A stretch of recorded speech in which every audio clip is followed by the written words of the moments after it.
बड़ी खबर है दिल्ली ब्लास्ट केस से जुड़ी हुई। लखनऊ से दो संदिग्धों को हिरासत में लिया गया है। भाई और बहन है ये दोनों, जिन्हें एटीएस ने हिरासत में लिया है। दरअसल सबसे बड़ा एंगल इसमें है कि शाहीन से संपर्क में थे और इसी वजह से इनसे पूछताछ की जा रही है। संदिग्ध भाई बहन फिलहाल लखनऊ से हिरासत में लिए गए हैं और इन दोनों से एटीएस यूपी की पूछताछ लगातार जारी है। तो आपको बता दें कि दिल्ली ब्लास्ट केस के बाद से ही देश के अलग अलग हिस्सों में छापेमारी हो रही है और आतंकियों की जिनसे जान पहचान थी, जिनसे बातचीत हो रही थी, वो संदिग्ध भी हिरासत में लिए जा रहे हैं, उनसे पूछताछ हो रही है। लखनऊ से हमारी सहयोगी प्रीति श्रीवास्तव जुड़ गई है, सीधे उनका रुख कर लेते हैं। प्रीति, क्या और डिटेल्स है इस खबर को लेकर?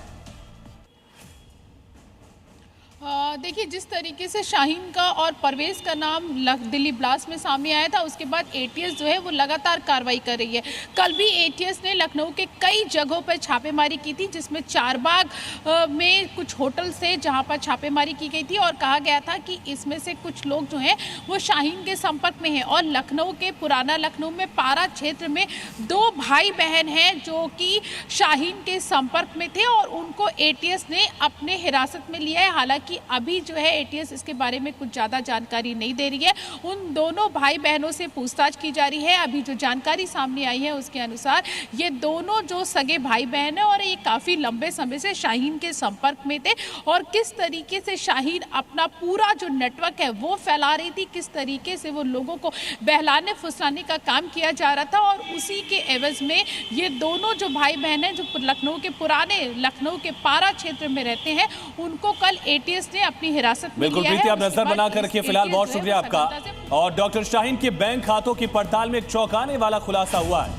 तो चौंकाने वाले वित्तीय लेन देन का खुलासा हुआ है। जांच एजेंसियों के मुताबिक पिछले 7 साल में उसके 7 बैंक खातों में करीब 1 करोड़ 55 लाख रुपए का लेन देन दर्ज है। और इस लेन देन में प्राइवेट और सरकारी दोनों तरह के बैंक शामिल हैं। 3 खाते कानपुर में थे, लखनऊ में और दिल्ली में भी बैंक अकाउंट शाहीन के पाए गए हैं।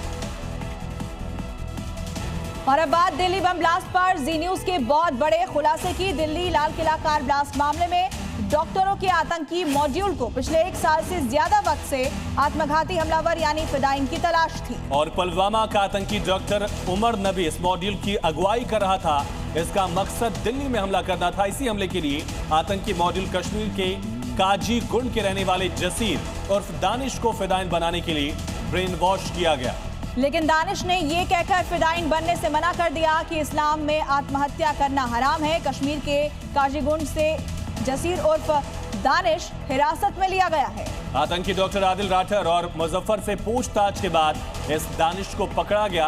कुलगाम की मस्जिद में डॉक्टर मॉड्यूल से कनेक्शन इसका था दानिश का। तो फिदाइन तलाश रहा था ये डॉक्टर मॉड्यूल। देखिए, जानकारी आपको दे दें, 10 बड़े खुलासे। आतंकी उमर दानिश को फिदाइन बनाना चाहता था, ये बड़ी जानकारी सामने आई है। दानिश ने हालांकि फिदाइन बनने से इनकार कर दिया था।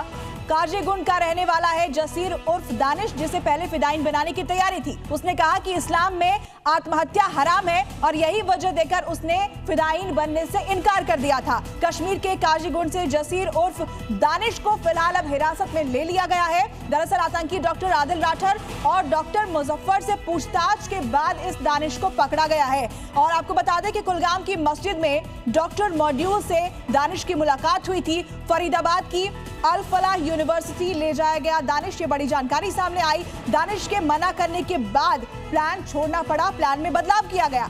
बाबरी का बदला लेने के लिए फिदाइन तलाश रहा था ये डॉक्टर मॉड्यूल और दानिश को पहले अप्रोच किया गया, लेकिन दानिश ने इससे इनकार कर दिया।